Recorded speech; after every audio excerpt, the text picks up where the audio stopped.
Cette émission vous est proposée par Case Créole Construction, les maisons les moins chères de la Réunion.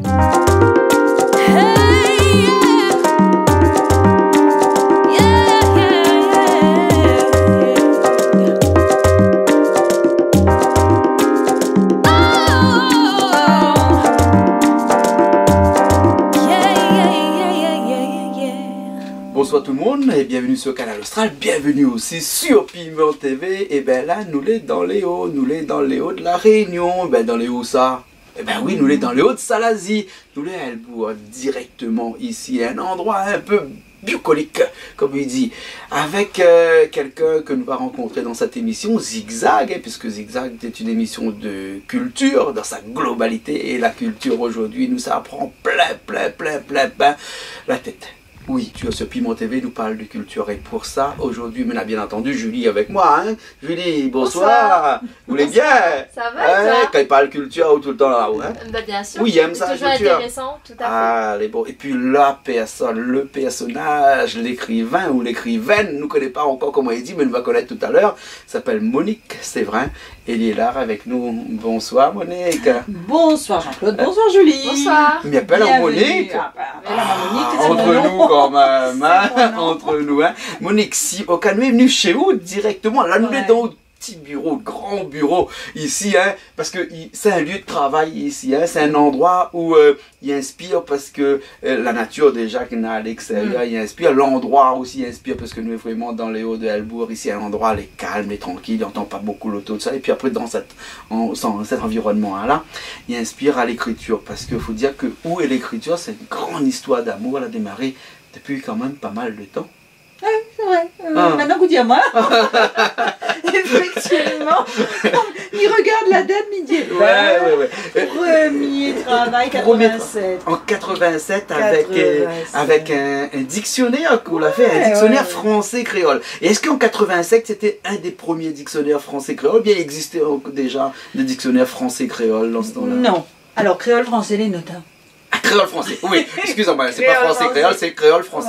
Voilà. Créole français, en fait, avec Alain Armand, à l'époque, c'était le premier dictionnaire créole français que l'a sorti. C'est vraiment toute une aventure. Hein? Non, maintenant, on a une d'autres derrière. Hein? On a aussi un gros travail qui a été fait par Céline Nuette dernièrement, qui est intéressant aussi, je trouve. Hein?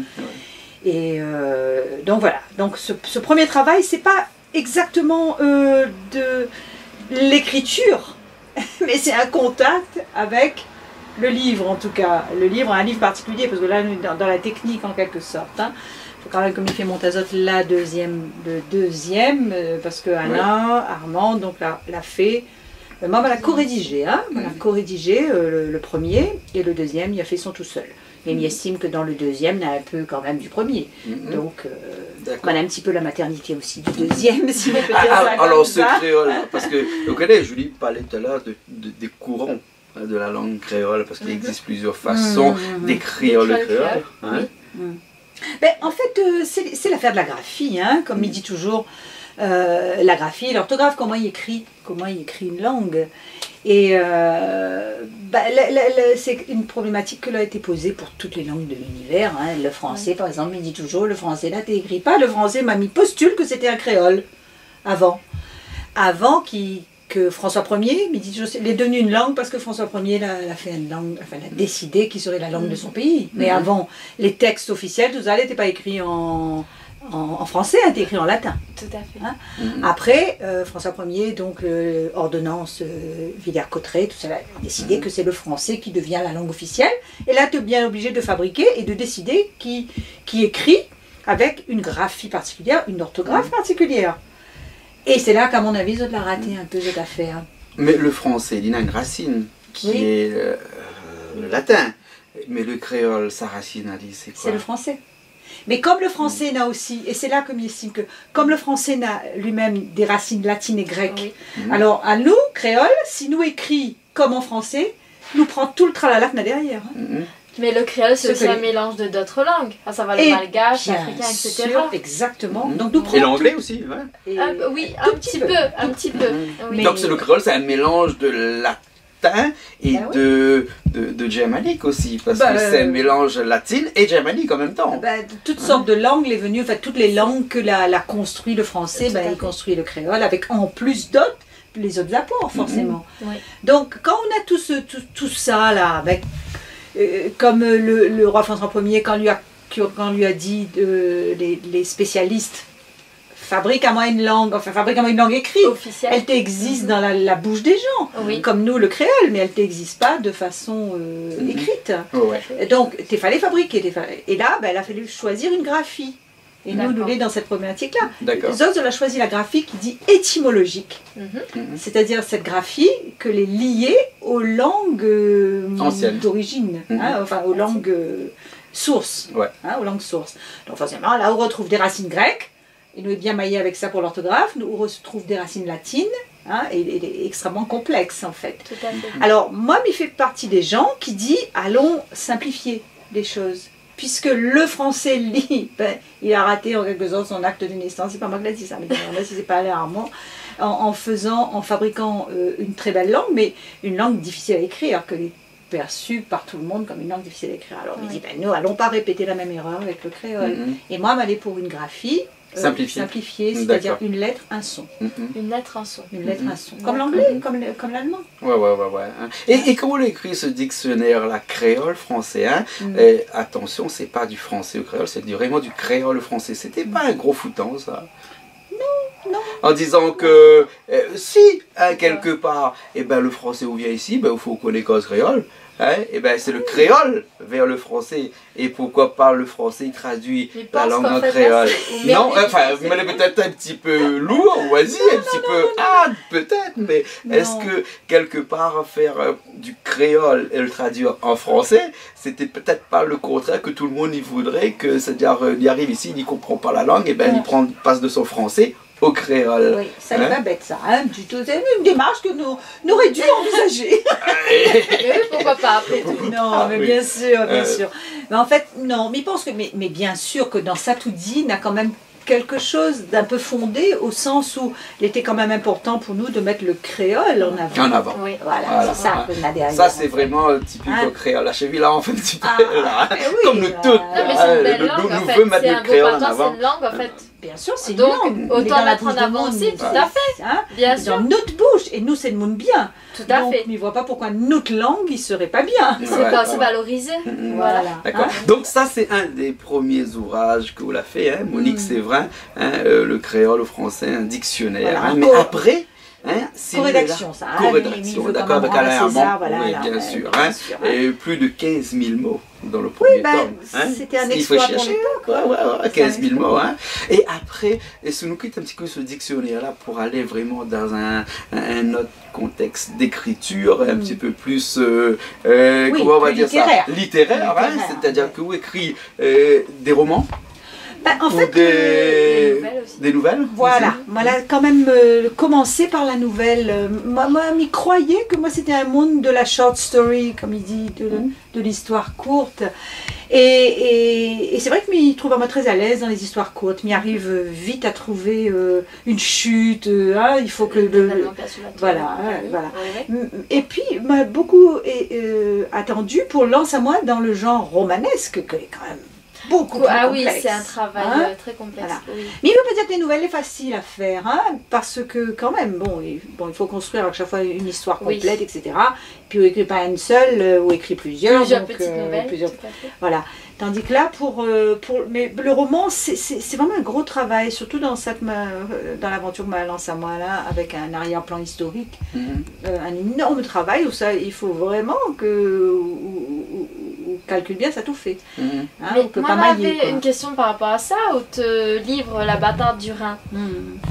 Pourquoi avoir choisi ce titre et pourquoi avoir raconté cette histoire? Oui, ça fait. Est-ce qu'il y a un lien avec justement haute vie ou... Oui, c'est vrai. Toute ressemblance à des personnages existés ou ayant existé ne serait que pure illusion. Il est vrai que, en tout cas, il peut paraître bizarre, effectivement, de partir en quelque sorte, de partir des dictionnaires créole-français pour arriver à la bataille du Rhin. Le livre, on peut monter à la caméra, je lis le livre. Mais c'est possible. C'est la dernière création.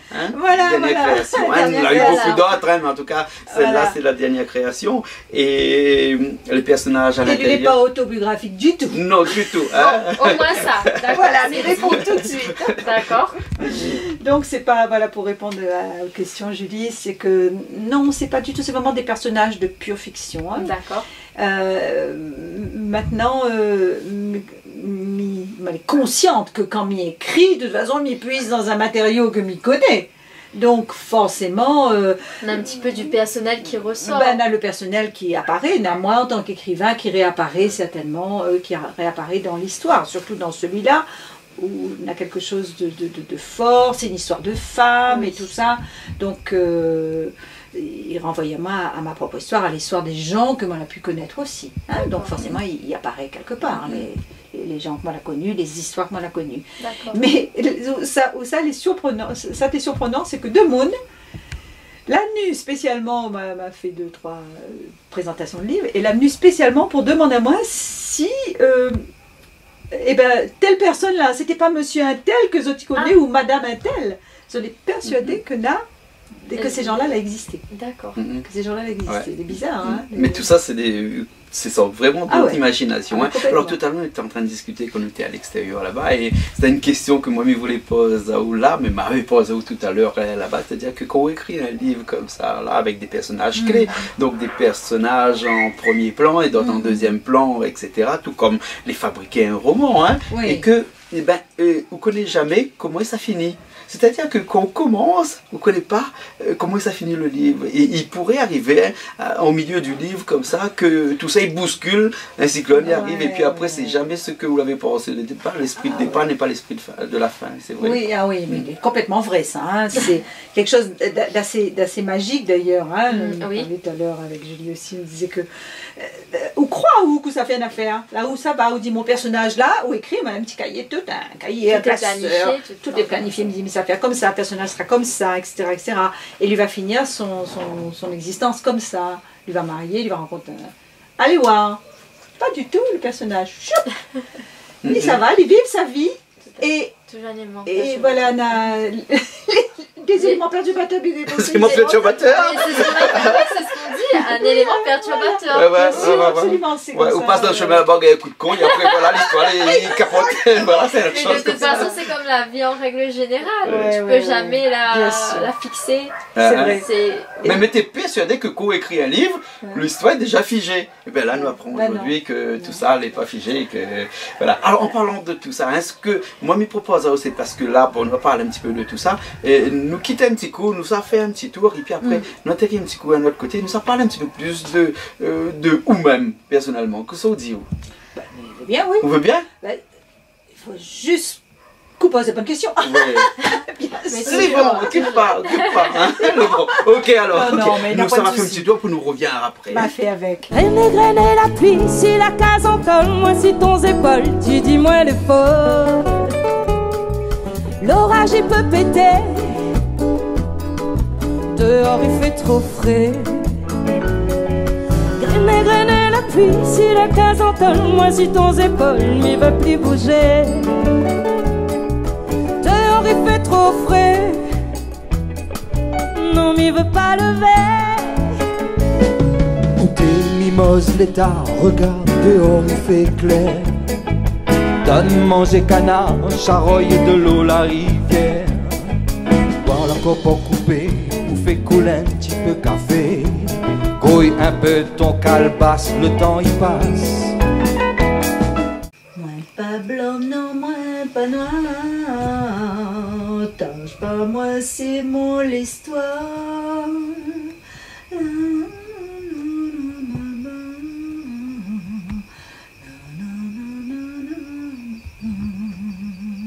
Daniel Waro. Daniel Waro. Hein? Mais Daniel Waro n'était pas né à cette époque-là. Ah ben non. Il permet à moi parce que moi c'est l'auteur, comment dirais-je, créateur. Oui. Donc voilà le droit. C'est le patron. Voilà, C'est que l'écrit le livre. Voilà, bien arrange à moi pour Ouais. les plausibles quand même, hein, que les retombent sur le pied. Ouais. D'accord. La bâtarde du Rhin. Ouais. La bâtarde du Rhin. Ouais. Alors, l'histoire commence où ça? Alors en fait, c'est une histoire qui est très peu connue finalement à La Réunion et même en France, hein, parce qu'il y a des choses qui ont été occultées, allez donc savoir pourquoi. L'écrivain elle est là aussi pour lever certains voiles, mais il peut raconter aux autres peut-être comment l'arriver, à savoir que, maintenant on regarde sur internet, mais il faut y aller un peu, hein, parce que l'ami Google, tout le monde y connaît qu'il apprend à autres affaires.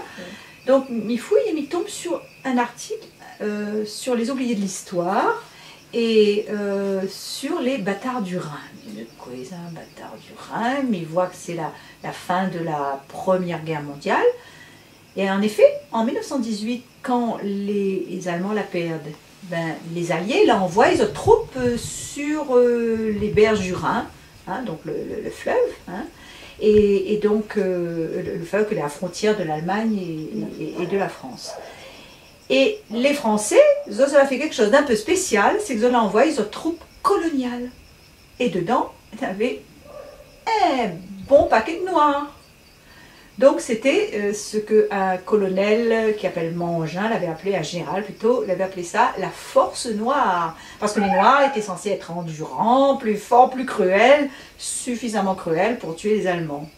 Hein, donc évidemment, bon, quand on a débarqué sur les berges du Rhin en Allemagne, il a été grand scandale, d'autant que ces hommes, c'était souvent des jeunes hommes, des hommes jeunes et beaux, ils ont rencontré des femmes allemandes, jeunes et belles aussi, et bien sûr, elle a fait des enfants. Et ça, tu penses bien que des petits-enfants nés de noirs, que les considéraient comme des sauvages, etc., et d'allemandes, mais là, c'était le grand scandale au niveau international. Au niveau international, le pape le maille dedans. A dit la France comme ça, tire son banc de troupes, les Noirs, il est en train d'abîmer le peuple allemand, il est en train d'humilier le peuple allemand. Et bien sûr, les pauvres enfants que les nés de ça, elle appelle Azote les bâtards du Rhin. Hein, les bâtards du Rhin. Ah ouais. En fait, c'est la Rhénanie qui appelle l'endroit, mais comme il est à côté du fleuve, on l'appelle Azote les bâtards du Rhin. Et bien sûr, il utilise Azote que ces bâtards-là, quand on a grandi, les autres grandissent, les autres tombent en plein pendant l'arrivée au pouvoir du nazisme, d'Hitler et du nazisme. Ouais. Voilà. Alors, facile après d'imaginer que... Vous allez rejeter. Voilà. Et dans toute cette histoire, là, dans ce livre qui est écrit ou qui est installé ici à La Réunion, bien entendu, vous fait un clin d'œil à La Réunion, puisque le papa du personnage, c'est un Réunionnais. Bien sûr, voilà. Moi, je postule que dans les troupes noires, les troupes coloniales françaises, n'avaient toute qualité de monde de tout l'empire colonial français de l'époque. Il y avait des Malgaches, il y avait des Africains, des Calédoniens, il y avait tout le monde, voilà, toute la bande, et pourquoi pas un Réunionnais. Ouais. Donc moi, je fabrique un personnage de telle sorte que assez naturel, qu'il va aller en Allemagne, parce qu'il cause un peu l'allemand. Et ben, j'explique à Azote peut-être aussi pourquoi il cause un peu l'allemand. Pourquoi il cause l'allemand? Il fait un train avec ça. Figure à Azote que ici, Elbourg, dans le cimetière, il y a un joli cimetière d'ailleurs, hein, une fois les bas de carré, très beau. Et dans ce cimetière-là, à l'entrée, il y a une tombe, une grande pierre tombale, et dessus, il est marqué, donc Sigi Frédéric Ronstadt, né à Saint-Pétersbourg et mort en 1922 à La Réunion. Donc il veut dire qu'il y a des Allemands là ici. Eh ben ouais. Donc ce qui veut dire que peut-être que nous on a un petit peu, moi je ne connais pas trop, peut-être je dis non. Ah, moi un peu de sang allemand, il coule dans nos veines, non? Il croit pas trop, non. Non, qui sait? Qui connaît? Ah parce que là, ils ne ressortent pas chez nous, mais nous connaissons pas. Mais peut-être, oui. Après tout, oui, c'est vrai. Voilà. C'est possible. Sachant que justement dans le roman, on aura un personnage qui appelle l'allemand. Des deux frères, Roger et Raymond, qui appellent l'allemand. Parce que ici, si nous avons ces noms-là aussi, l'allemand, c'est que l'ancêtre tes doigts sortent en Allemagne. Ben oui. Et ici, on t'appelle l'allemand. Ben voilà. Un petit surnom comme ça, l'allemand, tu l'as Je resté. connais des gens qui appellent vraiment Ah, mais un l'allemand. camarade appelle l'allemand aussi. Il fait un petit coucou en passant. Ah, voilà. Bah, Ben, voilà. le breton. Ouais, le breton. Le breton aussi. Ah ouais. Bien sûr. Hein, ou bien nous peut trouver 2, 3 noms comme ça. Il demande, c'est n'importe l'anglais aussi d'ailleurs. Hein, là, comme ça des noms qui disent l'origine de la personne. Mhm. Ouais. Le nom. Voilà, Le le normand. Exactement. Alors, outre le livre, là, il est fini, il est édité, avec une première page de cours dans lequel on trouve des petites poussettes comme ça. C'était quoi? C'est une volonté de montrer que c'était des enfants nés sur le Rhin. Enfin, on ne voit pas trop le Rhin, mais Oui. bon. Oui, en fait, c'est vrai qu'on a raison. C'est bon, des landaux, des poussettes, hein, et il voit bien que le roman, il se passe dans un temps reculé. Hein. Là, nous, on est quand même à 70 ans, 70 ans d'histoire, plus. Presque 100 ans bientôt pour la guerre. Oui, bien sûr. Oui, Hein. et ça va depuis la Première Guerre jusqu'à les années 50, quand le personnage principal, qui s'appelle Cosima, peut-être que m'a dit Azote pourquoi il y appelle Cosima. Oui, pourquoi pourquoi il y appelle Cosima. Parce que sa maman allemande, justement, qui s'appelle Leni, la maman, il jouait piano, elle est musicienne.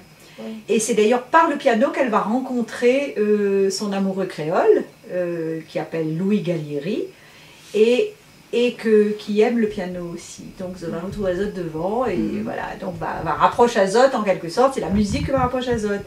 Et l'allemande en question, Leni, elle y voulait une petite fille qui appellerait Cosima, parce que Cosima, c'est le nom de la fille de Franz Liszt, que c'est un grand musicien. Hein.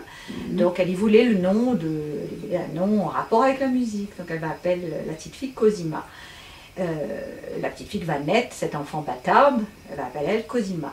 Bon. Moi, je m'y ajoute ma petite sauce, parce que Cosima m'a écrit Cosima avec un K et un Z. Et elle m'a fait un petit peu exprès, parce que bon, c'est mon histoire de graphie, le K, le Z, le W. Dites que la sauce créole. Voilà. Exactement. Voilà, donc il fait mon petit bataille personnel. Alors Monique, le livre, comment il est disponible où ça? Quelle édition?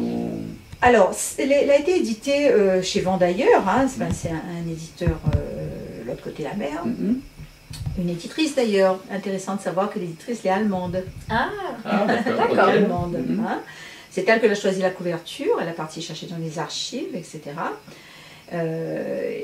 Parce qu'effectivement, on a des histoires d'enfants, des histoires de ventre aussi, parce que bon, tu penses bien que va se passer un tacon des affaires assez lourde aussi, assez dur. Le roman n'est pas tendre, hein, il est loin d'être tendre. Alors où ça il peut trouver un livre? Dans les librairies ici. Hein, dans les librairies de Lille. D'accord, voilà. Ok. Voilà. Donc si nous pouvons voir le livre, hein, Monique Séverin avec la bataille du Rhin, partout dans toutes les librairies de Lille, puis après peut-être sur Internet sur aussi. Internet, pour ça qui aime bien faire les commandes par Internet, la FNAC, Nana, partout quoi. Hein, donc, tu peux faire venir le livre. Ok. En tout cas, merci bien. J'étais content de faire la connaissance de Monique Séverin. Et de Cosima. Et Cosima. C'est une belle histoire et justement, il vaut le coup d'être découvert quand même. D'accord, voilà. Ouais, non, mais il pense, le livre a déjà une assez bonne réception. Comme il est vendu ici, en France et en Navarre, et ben forcément, bon, c'est ça l'intérêt d'avoir un éditeur qui a une plus grande surface, si on peut dire ça comme ça. Et qui permet au livre de vivre de façon plus large, hein, ici la maison est petite. Bien sûr.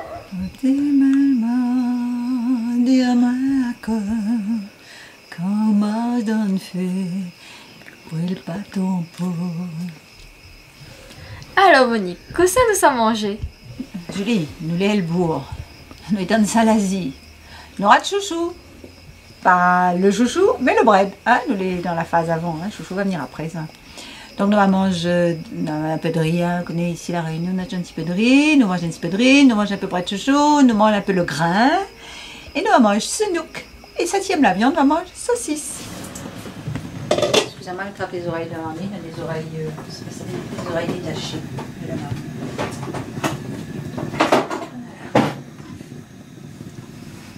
Bon, nous connaissons que ça nous a mangé, mais qui ça l'a fait cuire? Qui ça l'a fait cuire? Ah ben, c'est pas moi. Ah, pas moi ça. C'est un monde qui s'appelle Jean-Max, que peut-être nous va voir tout à l'heure. Et il trouve en fait que lui fait mieux cuire manger que moi, donc c'est avec plaisir que moi la laisse aller faire. Et cette fois-ci, il m'a même pas trié le bread. D'habitude, il trie un peu le bread, mais cette fois-ci, il m'a pas fait rien. C'est lui qui l'a fait toute jusqu'à ça. Ah si, moi, il va mettre le riz au feu. C'est quand même important. Et vous allez voir qu'il n'est pas mauvais du tout, hein, franchement. Même si c'est un petit manger, comment il dit? Un petit manger habitation. Non mais Jean-Marc, ça tout peut le dire quand même. Oui. C'est que vous l'achetez des breads un peu spécial. Hein. Voilà. Voilà, expliquez un peu quel bread vous l'achetez là, parce que ça c'est un manière, il ne connaît pas de but. Voilà, moi j'aime bien mélanger, enfin, je connais, hein. C'est une cuisine un peu bâtard. Voilà, voilà, exactement. Ou là, revisite le bread alors? Exactement. Voilà. Un bread revisité. On a mis un petit peu d'acatine dedans, donc... Ah bon? Ah d'accord. On change un peu. Voilà, on change un peu. Voilà. Hein? Donc on aime bien inventer, voilà. Ah d'accord. Ah oui? Mais nous va goûter, puis nous va dire où? Voilà. Grainer la pluie, si la case entonne, moi si ton épaule, tu dis moi le faux. L'orage il peut péter, dehors il fait trop frais. Grainer la pluie, si la case entonne, moi si ton épaule m'y veut plus bouger. Dehors il fait trop frais, non m'y veut pas lever. Goûter mimose l'état, regarde dehors il fait clair. Donne manger canard, charogne de l'eau la rivière. Boire la copeaux coupée, ou fait couler un petit peu café. Grouille un peu ton calebasse, le temps y passe.